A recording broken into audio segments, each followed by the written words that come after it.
Vamos lá, candidato. De que forma o senhor pretende trabalhar os 4 próximos anos na busca de recursos importantes para obras e para os outros setores importantes da prefeitura? A gente já teve aí uma estipulação de teto do governo federal, então é estipulado um teto, já se sabe que as dificuldades serão talvez maiores do que já foram até agora. E os prefeitos, pelo andar da carruagem, vão ter que se virar para aumentar a arrecadação dentro do próprio município, né? O senhor já tem um plano para isso? O que o senhor vislumbra de futuro, caso reeleito, nesse sentido?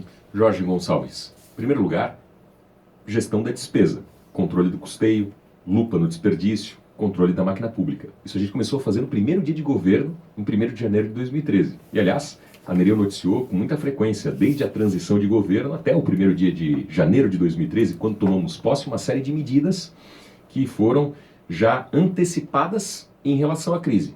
E nos ajudaram muito a chegar até aqui como chegamos. Porque hoje o ouvinte da Nereu é bem informado, sabe que tem prefeituras no Brasil que nem o salário dos próprios funcionários está pagando. E quem não paga o salário dos próprios servidores públicos, aí não tem educação nenhuma, saúde nenhuma, obra nenhuma.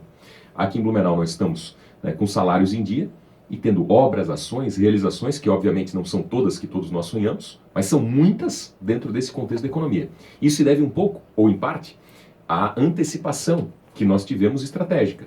Cortei secretarias no primeiro dia de governo, cortei quase uma centena de cargos de confiança no primeiro dia de governo. Hoje, em 2016, a Prefeitura de Blumenau tem menos cargos de confiança do que tinha em 2012, com mais população e mais serviços públicos.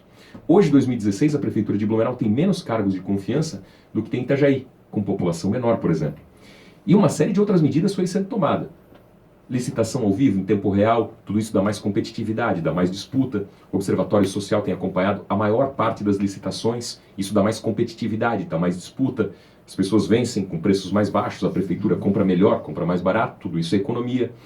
Enfim, uma série de medidas. GPS nos veículos da administração direta, reduziu o número de acidentes, reduziu até o consumo de combustível, né? Até o diário oficial, que era impresso, passou a ser eletrônico. Tudo isso acaba sendo economia, eficientização energética, na conta de luz, economia. Então a prefeitura tem feito economia por um lado, em muitas etapas. Por outro lado, trabalhando obviamente na captação de recursos.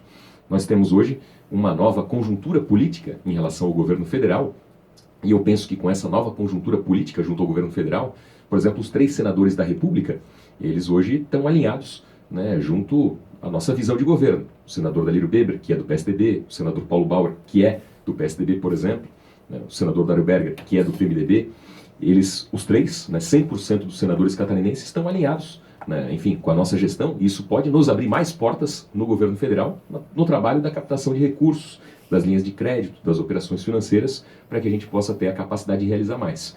E em relação ao governo do Estado, né, manter a política das portas abertas, do bom relacionamento, no sentido de buscar o apoio do Estado nas nossas necessidades, o apoio da União das nossas necessidades, controle do desperdício por um lado, né, busca dos recursos por outro, e ao mesmo tempo também algo que a gente já demonstrou, né, credibilidade e capacidade, que é parceria público-privada.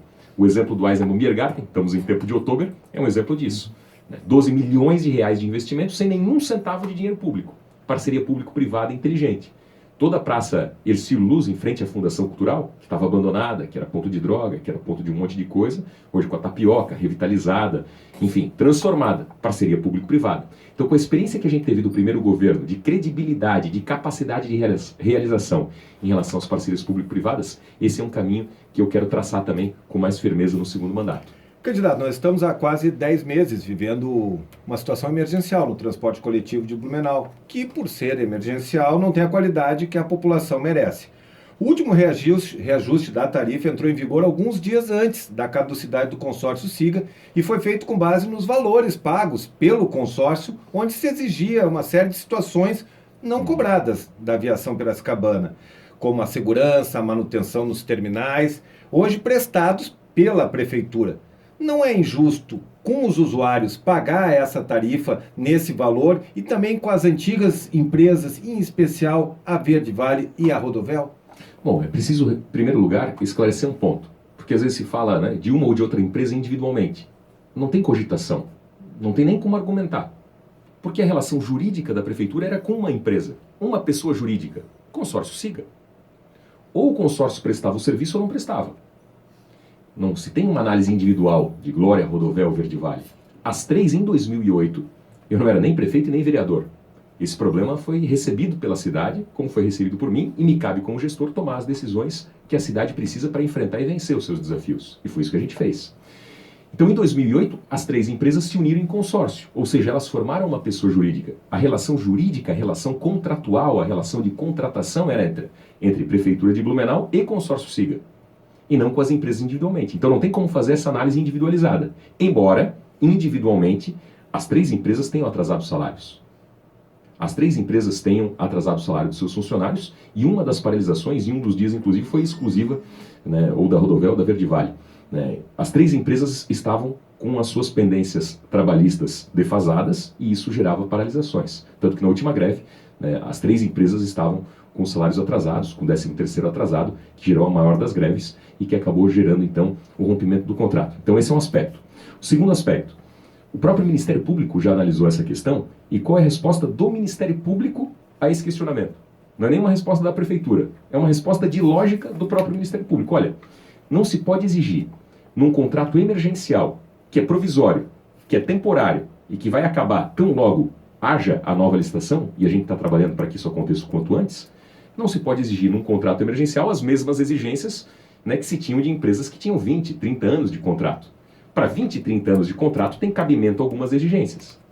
Para uma situação provisória emergencial, né, tem cabimento outras. Então a análise é simples assim, e o Ministério Público já enfrentou e debateu e venceu essa questão. Então não podia fazer uma tarifa mais barata para a população? Nesse contrato emergencial? Nesse contrato emergencial, até porque a tarifa foi definida, ela entrou em vigor alguns dias antes da caducidade. Que prefeito não tem o desejo de fazer a tarifa mais barata possível? Todo prefeito tem o desejo de fazer a tarifa mais barata possível. E tem a tarifa possível. E tem a tarifa da realidade. No contrato emergencial, essa foi a tarifa necessária para que o serviço pudesse continuar sendo prestado. Porque fazer emergencialmente o serviço também geram custos extras. Da vinda dos ônibus, da mobilização dos ônibus, da contratação dos funcionários. Isso também exige custos extraordinários. Então, no plano de negócios, essa foi a tarifa exigida. E era ou isso, ou não ter a circulação de ônibus em Blumenau. A gente tem que garantir a prestação do serviço à população, e esse foi o papel da Prefeitura.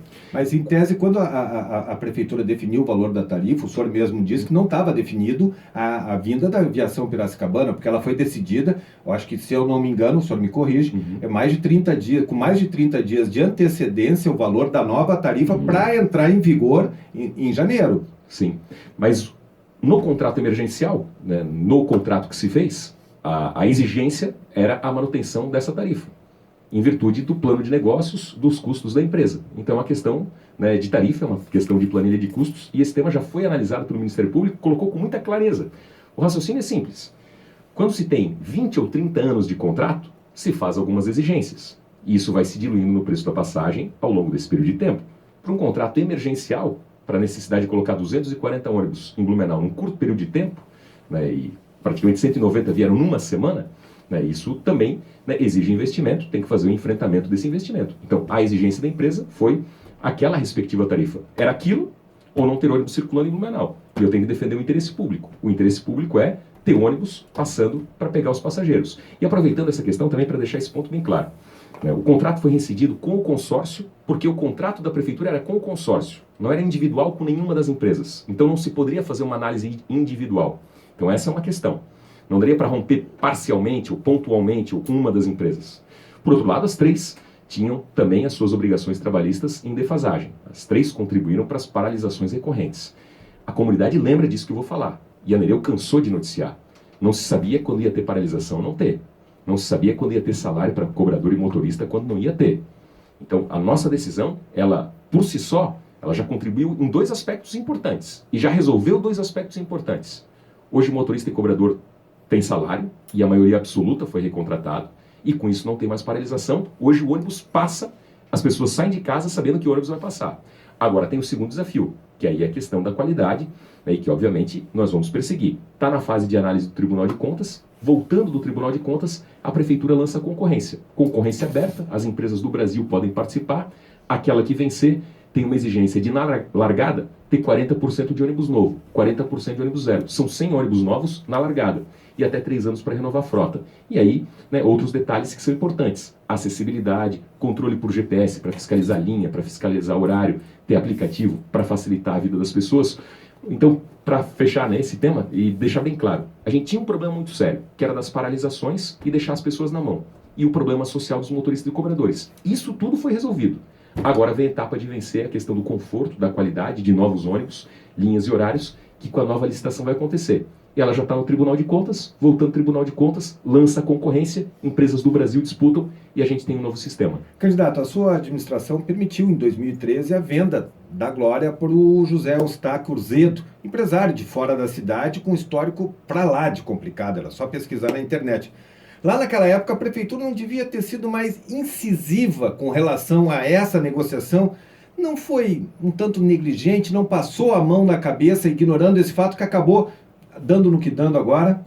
Na verdade, houve ali uma situação contratual. A prefeitura não autorizou a venda. A prefeitura não autorizou a venda, porque a Glória, ela é controlada. Quem é dono da Glória são 4 pessoas jurídicas. E as 4 pessoas jurídicas continuam sendo donas da Glória. E era nessa relação que a prefeitura poderia intervir pelo contrato de 2008. Quem eram os donos da Glória? 4 pessoas jurídicas. Quem continuaram sendo os donos da Glória? As mesmas 4 pessoas jurídicas. Então a prefeitura não poderia intervir nessa situação. A mudança se deu, né, no controle das pessoas jurídicas, ou seja, numa terceira etapa dessa relação contratual, a qual a prefeitura não tem ingerência, a prefeitura não tem controle, né, porque o controle societário, o controle acionário continua sendo o mesmo. Candidatos, estamos aqui encerrando esse terceiro bloco, 11 minutos e 58 segundos, com o reloginho funcionando bem. Nós vamos para mais um intervalo. Na sequência tem o último bloco da entrevista com o candidato Napoleão Bernardes.